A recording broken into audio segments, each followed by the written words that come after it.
श्रीनिवास पाटील शरद पवारांचे जुने सहकारी. अगदी कॉलेजपासूनची मैत्री. उदयनराजेंनी भाजपमध्ये प्रवेश केल्यानंतर जेव्हा साताळ्याची पोटनिवडणूक लागली होती तेव्हा श्रीनिवास पाटील हे शरद पवारांच्या मदतीला धावून आले. पाटील उभा राहिले, पावसात सभा झाली आणि श्रीनिवास पाटील उदयनराजेंना हरवत निवडून आले. पावसात गाजलेल्या त्या सभेचे आजही दाखले दिले जातात. जग इकडचं तिकडे गेलं तरी शरद पवार आणि श्रीनिवास पाटील यांची दोस्ती तुटणार नाही असं सांगितलं जात होतं. पण हे श्रीनिवास पाटील कुठे दिसून आले? तर सुनेत्रा पवारांसोबत, स्वर्गीय यशवंतराव चव्हाण यांच्या समाधीचं दर्शन घेताना.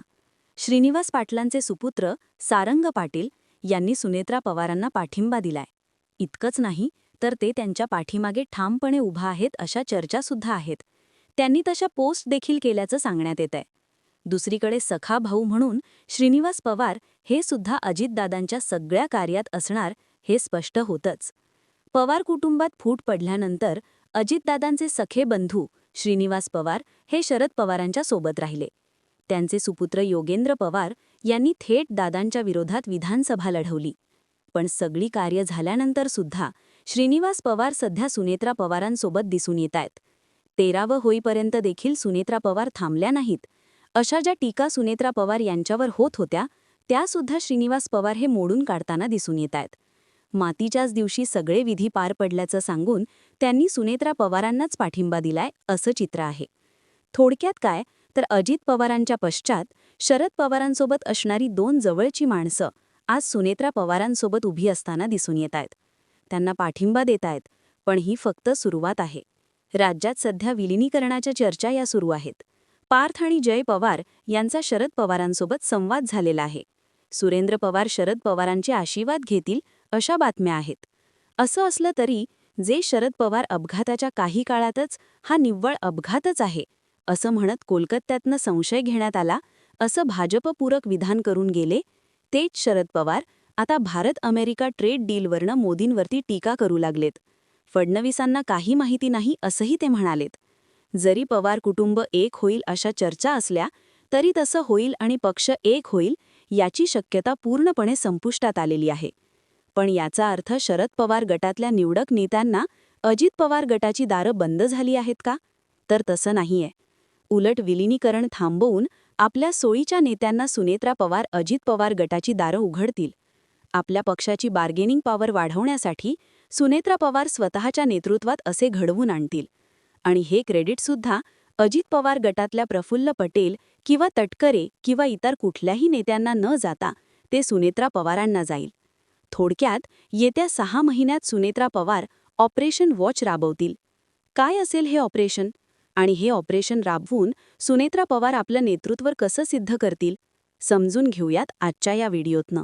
ऑपरेशन वॉच घडून येण्यासाठी सगळ्यात योग्य वेळ ही पुढच्या 6 महिन्यांमधली असणार आहे. आणि त्याचं महत्त्वाचं कारण आहे थांबवलेली विलिनीकरणाची प्रोसेस. आता यामध्ये सगळ्यात महत्त्वाची कारणं काय आहेत ते सुद्धा आपण समजून घेऊयात. तर कारण क्रमांक 1, अजित पवार गटाला असणारी गरज. अजित पवार हे स्वतःहून विलिनीकरणाच्या चर्चा करत होते असा दावा सातत्याने शरद पवार आणि त्यांच्या गटाचे नेते करतात. आणि या दाव्यात तथ्य देखील दिसतं. कारण अजित पवारांना सुद्धा शरद पवार गटाची गरज होती. भाजपने एकनाथ शिंदेंची मुंबई महानगरपालिका आणि MMR रिजनमध्ये नाकाबंदी करायला सुरुवात केली होती. पुणे आणि पिंपरी चिंचवडच्या निवडणुकीच्या माध्यमातून अजित पवारांची सुद्धा नाकाबंदी करण्याचं भाजपने ठरवलेलं होतं. अर्थात 2019च्या निवडणुका अजित पवार गट, एकनाथ शिंदेंची शिवसेना आणि भाजप स्वतंत्रपणे लढवेल हे जवळपास निश्चित होतं. आणि तोपर्यंत शिंदे आणि अजित पवार या दोन्ही नेत्यांना मर्यादित करून टाकण्याची खेळी भाजपने खेळायला सुरुवात केली होती.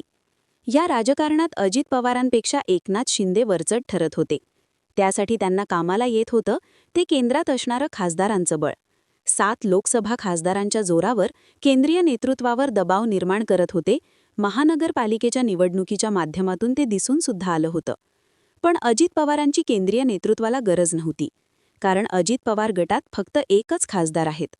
आपल्याकडे खासदारांचं योग्य बळ असेल तर आपण सुद्धा या बार्गेनिंगमध्ये वरचढ ठरू शकतो याची जाणीव अजित पवारांना झालेली होती.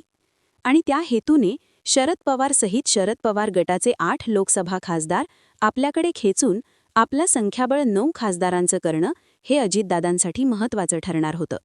हे झालं असतं तर केंद्रामध्ये एनडीए आघाडीला भाजपनंतरचा तिसरा सगळ्यात मोठा पक्ष म्हणून राष्ट्रवादी मिळाला असता.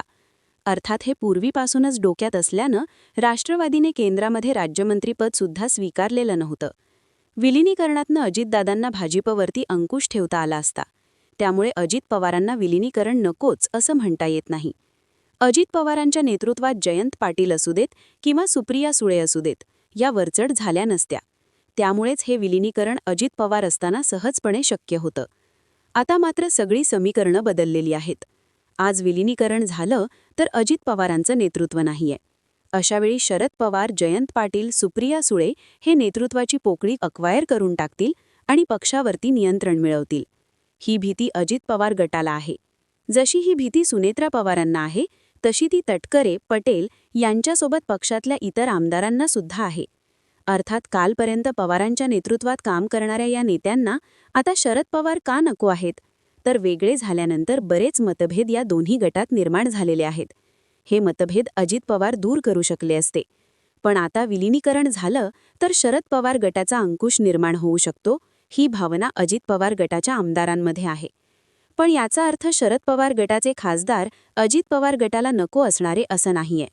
शरद पवार, जयंत पाटील, सुप्रिया सुळे, रोहित पवार, जितेंद्र आव्हाड असे निवडक नेते वगळले तर शरद पवार गटातल्या इतर नेत्यांची अडचण अजित पवार गटाला नाहीये.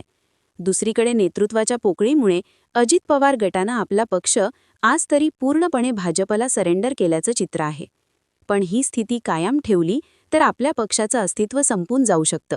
याची जाणीव निश्चितपणे सुनेत्रा पवारांना सुद्धा असणार आहे. त्यातनंच मग पुढची 2-4 महिने जे आहेत त्याच्यामध्ये ऑपरेशन वॉच हे राबवण्यात येऊ शकतं.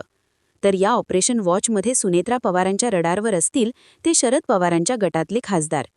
सुप्रिया सुळेचं नाव वगळलं तर इतर सगळ्या खासदारांसोबत संपर्क केल्याची बातमी मध्यंतरी आली होती. अमोल कोल्हे, अमर काळे, भास्कर भगरे, बाळ्या मामा, धैर्यशील मोहिते पाटील, निलेश लंके आणि बजरंग सोनवणे असे 8 खासदार शरद पवारांकडेत. एकमेकांच्या बाबतीत पाहायचं झालं तर अमोल कोल्हे अजित पवारांच्या शपथविधीला उपस्थित होते. त्यानंतर त्यांनी भूमिका बदलली. शिरूरमधनं ते खासदार आहेत. पुढच्या निवडणुकीत या ठिकाणावरनं भाजपचे महेश लांडगे त्यांच्या विरोधात असू शकतात. शहरी मतदारांची वाढती संख्या, लांडगेंचं हिंदुत्ववादी राजकारण कोल्हेंना अडचणीत आणू शकतं. पर्यायाने सुनेत्रा पवारांच्या सोबत गेल्यास स्टँडिंग खासदारांच्या निकषावरनं ते महेश लांडगे आणि भाजपचा विरोध संपवू शकतात. बाळ्या मामांसारख्या नेत्यांनी अनेकदा पक्ष बदललेत, त्यामुळे ते सोयीचं राजकारण पाहतील. धैर्यशील मोहिते अथवा मोहिते पाटील गटसुद्धा कुठेतरी सत्तेसोबत जुळून घेताना दिसू शकतो. संस्थात्मक राजकारणाचा पाया टिकवण्यासाठी मोहिते पाटील गटाला ती गरज आहे. निलेश लंकेंच्या बाबतीत बोलायचं झालं तर त्यांच्यासमोर सुद्धा विखे पाटलांना पर्याय म्हणून समोर येत असताना लोकप्रियतेच्या पलीकडे जाऊन विकास कामांवर बोलावं लागलं तर पुढच्या लोकसभा निवडणुकीत ते तग धरू शकतात. सत्ता नाही, निधी नाही, विकास कामं नाहीत, अशावेळी फक्त लोकप्रियता हा निकष ते किती दिवस टिकवून ठेवू शकतात? दुसरीकडे बजरंग सोनवणे, भास्कर भगरे, अमर काळे अशा इतर खासदारांपुढे सुद्धा सत्तेशिवाय, निधीशिवाय टिकाव धरणं हे अवघड दिसतं. या सगळ्याच नेत्यांच्या समोर भाजपचे प्रतिस्पर्धी आहेत आणि भाजपचा विरोध करताना या नेत्यांना खासदार म्हणून निधी आणणं आणि काम दाखवणं ही गोष्ट महत्त्वाची आहे. पर्यायानं जवळपास सगळेच खासदार सुनेत्रा पवारांसोबत जाण्यासाठी उत्सुक असतील आणि या खासदारांना आपल्याकडे घेऊन आपलं महत्त्व अधोरेखित करण्याचं काम सुनेत्रा पवार करताना दिसतील. आता खासदारांच्या पलीकडे जाऊन आमदारांचं सुद्धा एक पॉकेट सुनेत्रा पवारांच्या हाताला लागू शकतं. 2/3 म्हणजे किमान 7 आमदार त्यांना आपल्याकडे खेचून घ्यावे लागतील. रोहित पवार, जयंत पाटील, जितेंद्र आव्हाड हे वगळले तरी सगळे आमदार आपल्याकडे येतील का याची चाचपणीसुद्धा सुनेत्रा पवार करताना दिसू शकतात. आता हे सगळं का घडू शकतं? तर शरद पवार गटातल्या नेत्यांना सुद्धा सत्तेची गरज आहे. दोन्ही पवार कधी ना कधी एकत्र येतील आणि सत्तेचा वाटा आपल्याला मिळेल या विचारात शरद पवार गटाचे नेते होते. पण शरद पवार, सुप्रिया सुळे, जयंत पाटील यांच्या नेतृत्वात हे विलिनीकरण होऊ शकत नाही. आता अजित पवारांसोबत पर्यायाने सत्तेत जाण्याचा प्रश्न निकाली निघाला आहे याची जाणीव होताच हे नेते व्यक्तिगत पातळीवर सुनेत्रा पवारांसोबत संपर्क करण्याचा प्रयत्न करतील. हे आमदार खासदार आपल्या नेतृत्वात काम करतील याचा विश्वास सुनेत्रा पवारांसहित सुनील तटकरे आणि प्रफुल्ल पटेलांना असल्याने अडचण नसेल. दुसरा महत्त्वाचा मुद्दा म्हणजे हे खासदार आपण पुढच्या काही महिन्यातच सोबत घेऊन एनडीए मजबूत करू हा शब्द अमित शहा आणि मोदींना मिळाल्यानंतरच शरद पवारांना दूर करण्याचं राजकारण भाजपने केलेलं असू शकतं. कारण राज्याच्या सत्तेपेक्षा केंद्रातल्या खासदारांचं मूल्य अधिक महत्त्वाचं ठरू शकतं. थोडक्यात ऑपरेशन वॉच होईल, पण ते वेट अँड वॉच असेल इतकंच. बाकी तुम्हाला काय वाटतं? आगामी काळामध्ये सुनेत्रा पवारांच्या नेतृत्वातल्या पक्षामध्ये शरद पवार गटातले आमदार आणि खासदार प्रवेश करतील का? ऑपरेशन वॉच भविष्य काळामध्ये सुनेत्रा पवार राबवतील का? याबद्दलची तुमची मतं आणि प्रतिक्रिया कमेंट बॉक्समध्ये लिहून कळवा. आणि राजकीय घडामोडी पाहण्यासाठी गर्जना मराठी यूट्यूब चॅनलला सबस्क्राईब करा.